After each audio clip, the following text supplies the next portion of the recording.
Welcome back. I am the Watch King. Boy, do I have an exciting one for you. So it's a little bit of story time. I was walking in the mall. I had something to do right around the corner. So I said, you know what, let me stop by. And of course, I stopped by Rolex. Now, this isn't an authorized dealer I've ever bought anything from. I have zero spend history. I want to put that out right away. Nothing. I mean, I was nice to them, but I wasn't overly friendly. I've never brought gifts to them or anything like that, right? So I walk in and then I say hi, and I guess the girl remembers me. She's been there a long time, and she goes, "Oh, you sell watches?" And I go, "Yeah, vintage. I don't really do modern," which is, I mean, I didn't lie, right? I don't do modern watches. So she goes, "Oh, we have a two-tone Explorer, nothing special. Two-tone Explorers, complete disaster. They're available everywhere. Don't know why they ever released that watch. I think they'll pull that hopefully soon." I mean, it doesn't matter to me, but I'm just saying it's not something people are interested in. But then she goes, "We have a Submariner." So I'm like, okay. So we walk over to the case, and sure enough, as you know, I'm looking at you, it was in the case. It's not like we have a Submariner available, I can pull it out from the back, right? Because that happens a lot. That's just something that they do. They don't like to put it in the case for exclusivity reasons and a ton of other reasons, right? So imagine you're on the list for a sub, like two-tone, exactly like this one, and you walk in and you see it in the case, but they didn't call you, you know, stuff like that. So maybe they made it down their whole list and nobody wanted this watch, right? Which is, to me, pretty hard to believe, but that is the case. I mean, this is a top jeweler in the mall, so nobody wanted it. Maybe because I don't know, maybe because they sold the flippers. I don't know. I'm not saying that. I'm not saying that they do that. Maybe they sold to other watch dealers, not myself. I'm just saying I know that a lot of authorized dealers were doing that to make more money on top of the sale price. Now, if Rolex ever caught you, you would close. But a lot of authorized dealers were up to bad shenanigans. So it was in the case. And I go, "What's the deal with it?" It was an exhibition only watch. You know, that when they used to have that. Now, if you see exhibition only, it's their actual stock available. And it's basically waiting for the guy to pick it up. Or sometimes the owner likes to keep a few watches around. You know, I don't know. I don't know why they would. Maybe if somebody goes to the other side and buys $100,000 worth of diamonds, all of a sudden a GMT is available. I'm not saying that they do that, but I am at the same time. I'm not saying that this jeweler does that at all.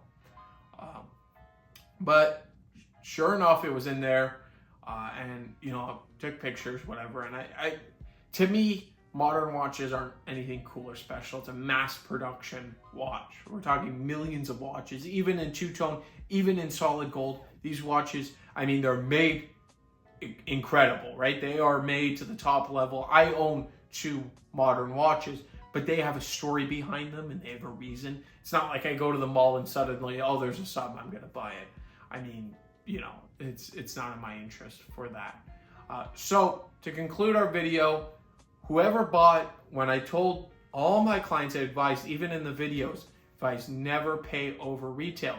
You can get, now this is just the start, the two-tone, I want to say too, before ending this video. We're going to see, I want to come back in like July of next year, right? And see where we are, or even like February, May, March, I don't know. Any time of like the summer of next year, or, you know, even winter, or in a few months, in like 3-4 months, I want to revisit this subject and see what's happening, because these places have extremely high rent, right? I mean, you're paying fortunes. I can't even imagine how much they pay in the mall for a top location like that. So you have to sell these watches. Maybe it's like a car lot. Maybe take 10% off, right? If it's a date just and it's been sitting there for 3 or 4 months, right? It's a business. You lose money by holding those watches. So we'll have to see what happens. I'll keep you guys informed if I hear, if, you know, I go back and suddenly there's I'm not saying Daytonas will never be like that. GMTs, I think, will take a long, long time, but maybe a steel sub eventually, right? Who knows? Who knows? I think more bimetals will come out. I think a lot more of, like, for instance, I think, you know, root beers, stuff like that. I think that's the stuff that you'll see start hitting the things, especially Datejust, especially, cool stuff like that. So, I mean, not cool. You know what I mean? It's cool stuff because it's Rolex and you can buy it, and they're not dicks to you to buy it, right? I think a lot of these places are going to regret treating some of these customers so badly because, first of all, why would you go to the mall and spend, let's say, 16,000 something on the two-ton, right? It was 16 something. Or you can buy it online or through a jeweler that like a trusted local jeweler for 13. Who wants to save $3,000, right? And it could be like new or new, basically, right? You can find these, and that's how it's going to be. That's how it always was, by the way. It was never trading over retail, especially by metal, but even stainless. Stainless subs, you can go into a Rolex store back in the day and go, give me 15% off this sub, 20%, and you would get it. You would get it. So completely going back to, no, people realize they don't need these watches. So I don't want to make this video any longer than it is. Let me know if you agree with me. I'm actually really happy to see this because it's normalcy. We're going to a normal market and hopefully everything just calms down. As I said, I'm staying with vintage. I'm not doing modern. But I hope this for, the market in general. I hope everything, customers are happy and they're not paying a second mortgage for their house, even though you should never do that, go into debt over a watch, but you know what I mean. So thank you, and I will catch you in the next one.